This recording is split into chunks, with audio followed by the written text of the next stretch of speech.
Bonjour à toutes et à tous, mise en avant de la filière bois au Pays de Beach. Une nouvelle association vient d'être créée, l'association des métiers du bois du Beacherland. J'ai le plaisir d'accueillir aujourd'hui son président Pierre Fromols. Bonjour. Bonjour Marie-Robin.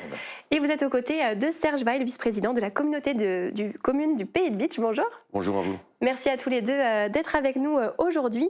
Alors cette association des métiers du bois du Beacherland vient tout juste de voir le jour. Qu'est-ce qui a motivé sa création au tout départ ? Au départ, en fait, c'était déjà de valoriser à la fois les artisans du bois, mais aussi de la filière bois, tout simplement, et la communauté de communes, dans sa compétence de développement économique ou de marketing territorial, a très rapidement suggéré la création de cette association avec les entreprises du bois du Beacherland. Et justement, donc Pierre Fromols, vous êtes le gérant de Schumacher Bois. Qu'est-ce qui vous a donné envie de vous lancer concrètement dans cette aventure ?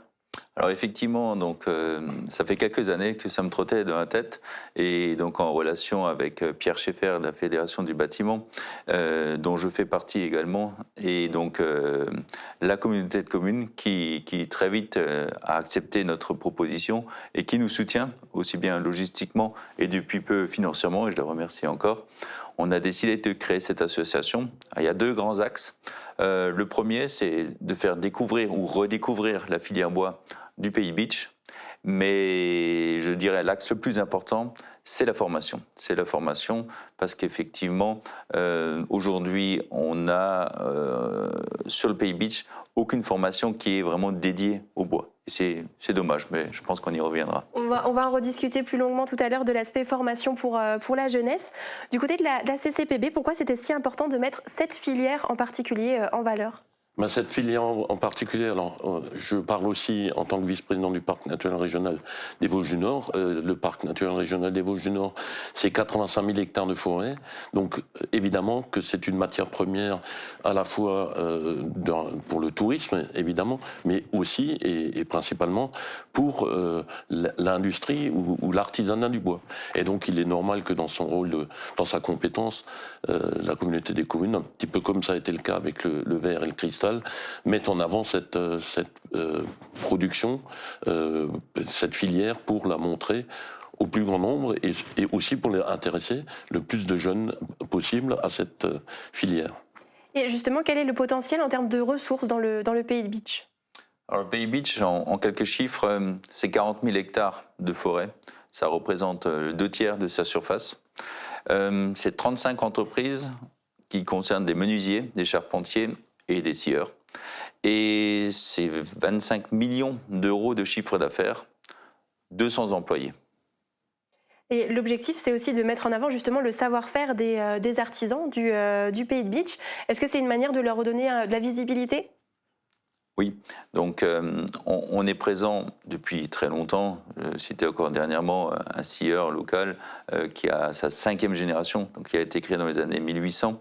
Donc tout le monde est connu sans vraiment l'être pour autant. C'est-à-dire que certains scieurs, certains charpentiers, certains menuisiers travaillent beaucoup en local, d'autres vont travailler au niveau national, voire de l'international. Et l'idée première de cette association, comme je le disais avant, c'est donc de se faire découvrir ou redécouvrir. Et l'idée, c'est d'ouvrir nos portes. Alors soit individuellement, soit créer, on va en discuter en réunion prochainement, une journée pour le bois du Pays Beach, et pourquoi pas créer des forums où on inviterait des élèves, toutes les personnes qui sont susceptibles de s'intéresser à cette filière. Donc il y aura pas mal d'événementiels qui sera en cours justement pour les montrer tout votre savoir-faire. Alors le lundi 10 novembre, il y a eu la signature officielle de l'acte de parrainage par l'État et les collectivités territoriales. Concrètement, qu'est-ce que ça va apporter à l'association ? Alors, cette signature du parrainage, pour nous, elle est très importante parce qu'elle a effectivement associé la communauté de communes du Pays Beach, mais également le département. Donc, Patrick Weiten était là en personne, mais aussi l'État. L'État ou le sous-préfet, donc de Sarreguemines était présent, mais également le préfet, le nouveau préfet qui vient d'arriver sur le territoire.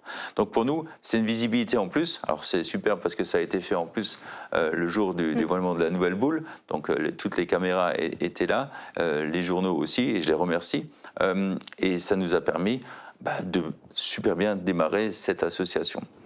C'est une marque de confiance aussi par l'État, les collectivités Évidemment, c'est un partenariat, en fait, un soutien, un partenariat et aussi un engagement vis-à-vis de cette association et des métiers qui y sont représentés pour leur apporter le soutien nécessaire et la visibilité nécessaire.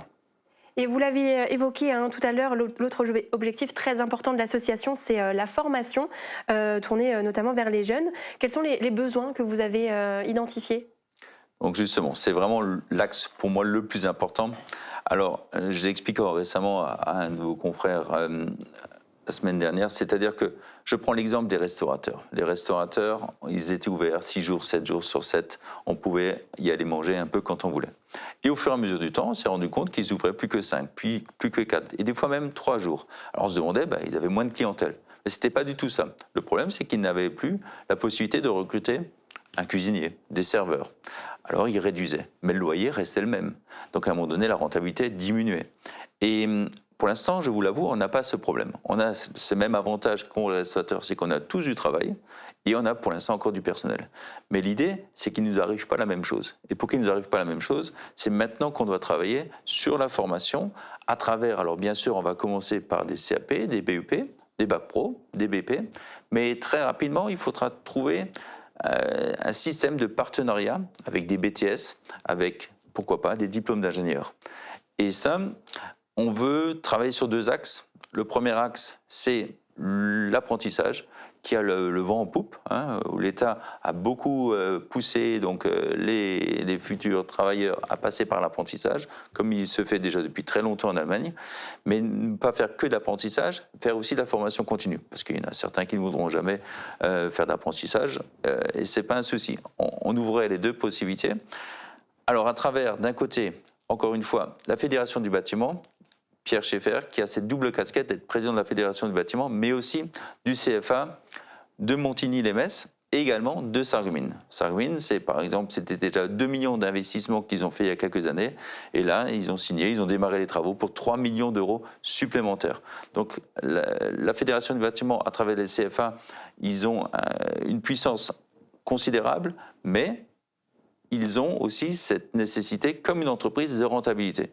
Pierre Schaeffer le disait encore samedi lors de la réunion de la fédération, lorsque les dépenses sont plus importantes que les recettes, ça ne fonctionne plus. Et du coup, il doit trouver un équilibre financier. Alors, à côté de ça, il y a aussi l'État. L'État, à travers donc, le rectorat et à travers les lycées. Et le lycée Tessier et le LEP, en l'occurrence, avec Madame la proviseure, qu'on a déjà rencontré aussi, ce qui permettrait d'avoir d'un côté ce côté pratique apprenti et d'un autre côté cette partie théorique. Et l'ensemble pourrait travailler dans un même lieu, c'est-à-dire Beach. Et pourquoi Beach? Parce qu'effectivement, c'est là qu'on recense le plus d'entreprises de la filière bois, mais ça serait ouvert bien sûr à tout le monde. C'est-à-dire que l'élève de Sarreguemines qui voudrait aller en bois, qui pour l'instant doit aller soit à Haguenau, soit à Montigny, et ben en 30 minutes, il est à Beach. Et ce qu'il y a aussi, c'est qu'à travers cette filière bois, on n'intéresserait pas que des élèves qui ont 14 ou 16 ans, mais aussi des personnes en reconversion. C'est-à-dire, malheureusement, on a un tissu économique frontalier qui se dégrade fortement, avec beaucoup d'entreprises qui vont mal. Et certains jeunes de 30-35 ans qui n'ont pas forcément de CAP et de BEP aimeraient peut-être se reconvertir dans d'autres métiers, comme le bois, mais ils ont peut-être déjà une famille, une maison, des enfants, et ils n'iraient pas forcément faire cette formation à Montigny ou à Haguenau. Par contre, si cette formation existait à Beach, eh ben, à 8h moins 20, il part de la maison et il est à sa formation, et à 5h30, il est de retour à la maison. Et ça nous permettrait, à nous les entreprises, d'avoir des élèves qui passeraient chez nous beaucoup plus facilement que s'ils devaient aller dans des secteurs beaucoup plus éloignés. Donc voilà. Et vous espérez pouvoir créer ces formations à partir de quand?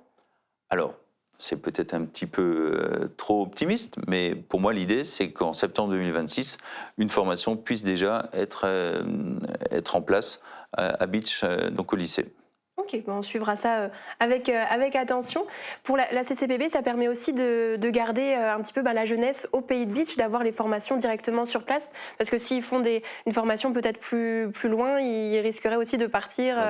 Pierre le disait très bien, en fait, le tissu économique est quand même relativement fragile, et d'apporter cette solution de formation à des jeunes du territoire, des jeunes ou moins jeunes, et c'est d'ailleurs aussi la raison pour laquelle la communauté des communes a accordé une subvention de 5 000 € d'investissement à l'association des Chabots, qui va acquérir en fait, un atelier mobile pour aller dans les collèges, les lycées, et montrer un petit peu tout ce qu'on peut faire avec le bois. Donc c'est aussi à leur intention et leur attention que ça a été créé. Développer la filière bois, c'est aussi un moyen d'agir pour l'économie locale. Quelles sont les retombées que vous espérez?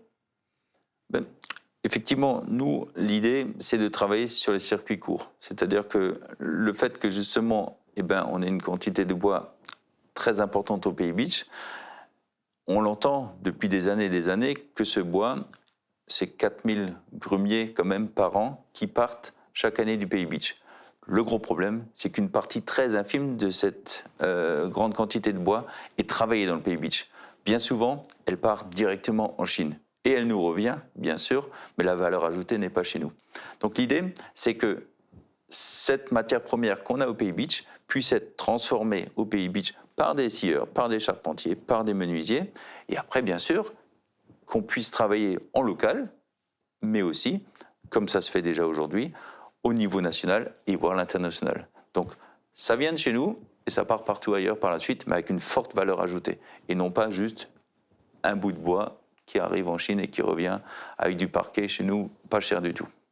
Très bien, merci beaucoup pour toutes ces informations. Évidemment, on suivra les évolutions de cette nouvelle association, l'élaboration de vos projets, etc.